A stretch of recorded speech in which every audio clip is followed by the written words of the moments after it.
Have you ever felt that sharing too much with your family sometimes does more harm than good?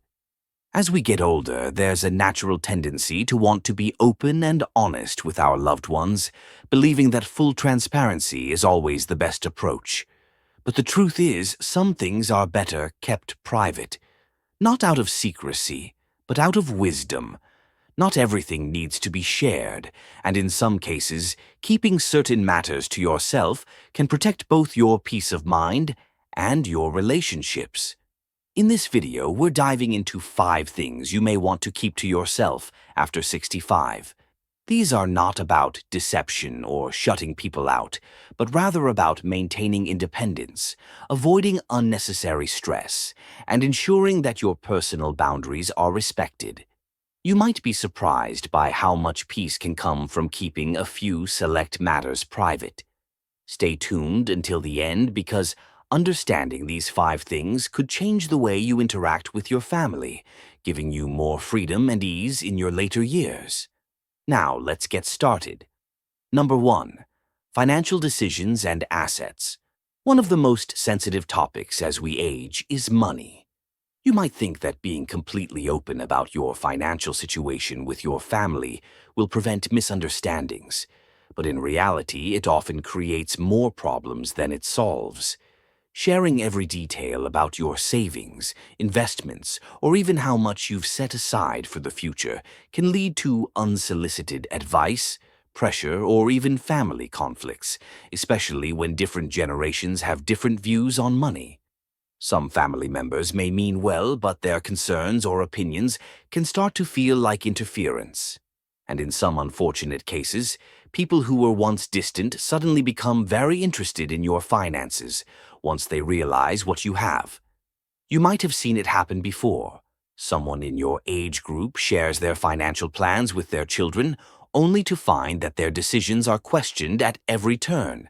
Maybe you've seen a friend deal with constant pressure about how they should spend their money, whether it's being told they should downsize, invest differently, or set aside more for grandchildren. It's one thing to get advice when you ask for it, but when people start thinking they have a say in your personal choices, it can quickly become frustrating. And the reality is, once you let people in on your full financial picture, you can't take that knowledge back. There's also the matter of personal control. If your family starts seeing you as someone who's not making the best financial decisions, they might feel justified in stepping in, sometimes with good intentions, but not always in a way that respects your independence. You might hear comments like, "Are you sure you should be spending that much?" Or, "Wouldn't it be smarter to give some of that away now instead of later?" And even if no one directly pressures you, just knowing that others are watching and analyzing your choices can feel uncomfortable. This doesn't mean you should never talk about finances with your family. It's smart to have clear estate plans and to communicate necessary details when the time is right. But you don't have to share everything. The exact amount of money you have, what you spend on yourself, or even whether you've made a new investment. These are things that are yours to manage. If keeping some financial matters private allows you to enjoy your life without unnecessary opinions or pressure, then that's not secrecy. It's wisdom. Number 2, health concerns that are not urgent. As we age, it's natural to experience more health issues, and sometimes we feel the urge to share every little ache, pain, or discomfort with family. After all, they care about us, and we want them to know what's going on. But there's a difference between keeping loved ones informed about important medical matters and overwhelming them with every minor issue. Constantly sharing every little health concern can sometimes create unnecessary worry, stress, or even lead family members to start making decisions for you before it's necessary. You might have experienced this before, mentioning a small issue like joint pain or fatigue, and suddenly finding yourself in the middle of a debate about whether you should see a doctor, change your diet, or take a new supplement. Family members, especially younger ones, often mean well, but their concern can turn into pressure. Before you know it, they're researching treatments, scheduling appointments, or even making comments like, You really need to take better care of yourself, as if you haven't been managing your own health for decades. There's also a psychological side to this. If you constantly talk about your health issues, even the minor ones, your family may begin to see you as someone who is declining faster than you really are. They might start treating you differently, assuming that you're more fragile or incapable than you actually feel. And once people see you in that light, it can be difficult to change their perception. Suddenly, they're hesitant to include you in certain activities, questioning your ability to travel or suggesting that maybe you need extra help, when all you did was mention that your knees were aching more than usual that day. Of course, it's important to communicate major health concerns, especially when they impact daily life or require family support. But choosing to keep minor issues to yourself doesn't mean you're being dishonest. It simply means you're protecting your own autonomy. You have the right to manage your health without unnecessary interventions or stress. Sometimes silence is the best way to maintain control over your own well-being. If you're still watching this video and finding these insights valuable, please comment number 2 below to let me know you're here. And if you haven't subscribed yet, I recommend you subscribe and turn on the bell so you don't miss any videos. Your support helps us continue creating good content to inform and inspire you. Now let's move forward. Number 3. Your true thoughts on family conflicts. Family dynamics can be complicated, and as we get older, we often find ourselves in the middle of situations we never asked to be part of. Siblings arguing over an inheritance, adult children holding grudges, extended family members who don't get along. These things happen in almost every family. When you've lived long enough, you've seen patterns repeat, old wounds resurface, and history repeat itself. It's tempting to step in, offer advice, or share exactly what you think about who's right and who's wrong. But more often than not, doing so only adds fuel to the fire. Maybe you've experienced this before, trying to mediate a dispute only to find that both sides suddenly turn against you.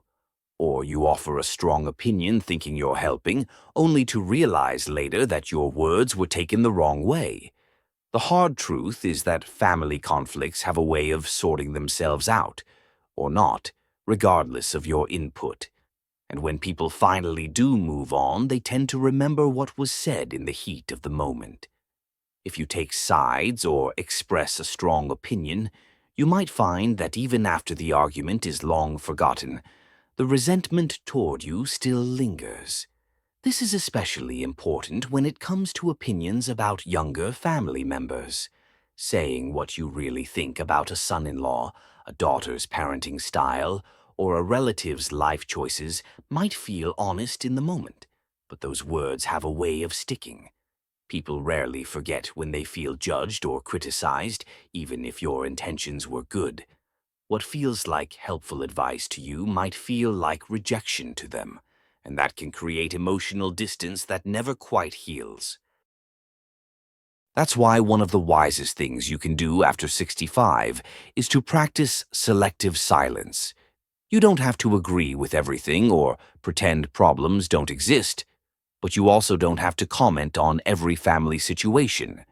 Instead of giving an opinion, sometimes the best response is a simple, "I hope things work out for the best," or "I trust you'll make the right decision." This allows you to stay connected without getting pulled into drama that ultimately isn't yours to fix.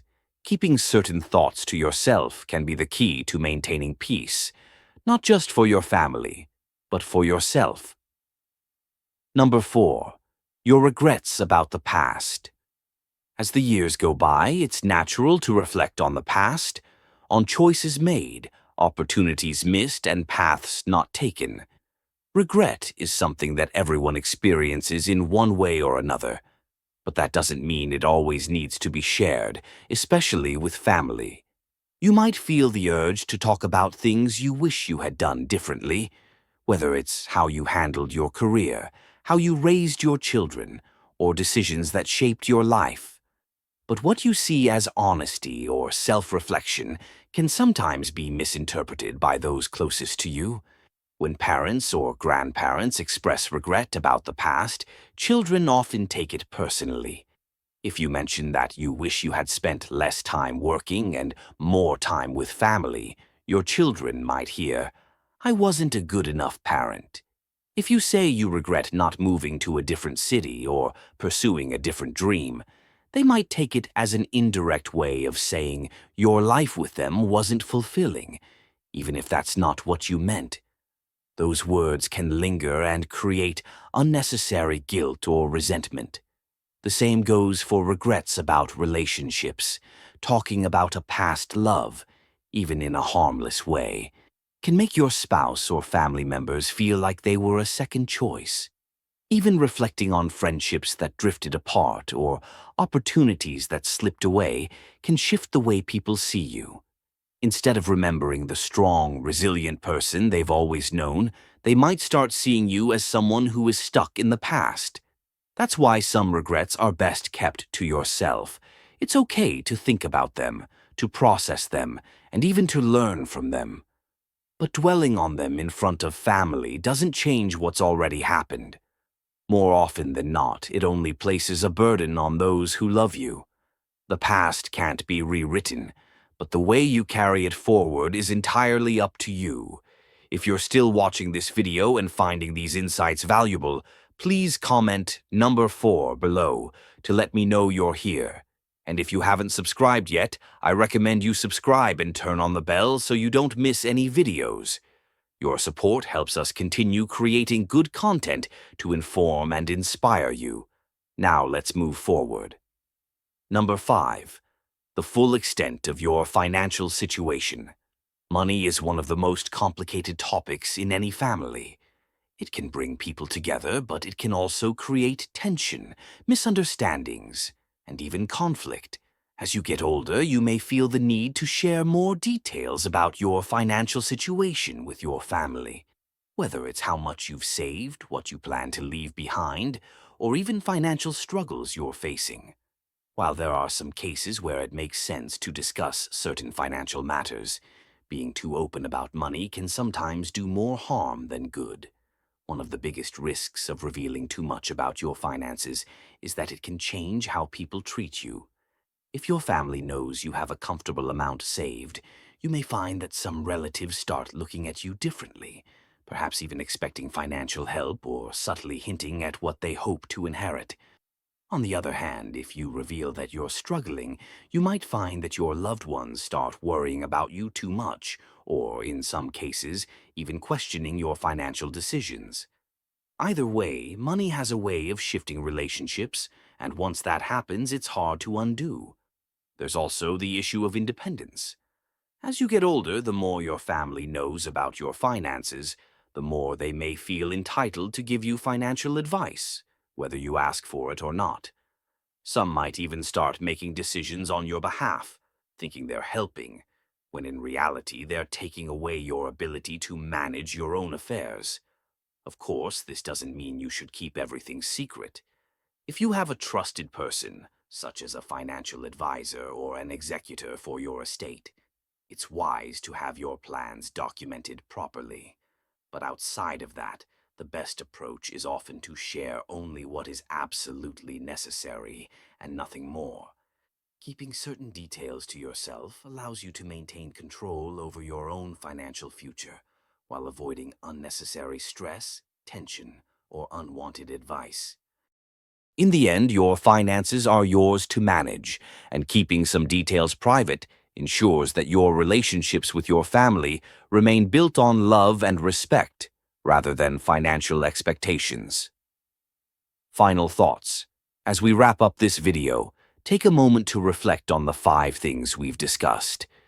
Keeping certain things private isn't about being secretive or distant. It's about protecting your peace, your dignity, and your relationships. Not everything needs to be shared, and sometimes the wisest choice is knowing what to hold back. Think about your own life. Have you ever shared something with family only to realize later that it changed how they saw you?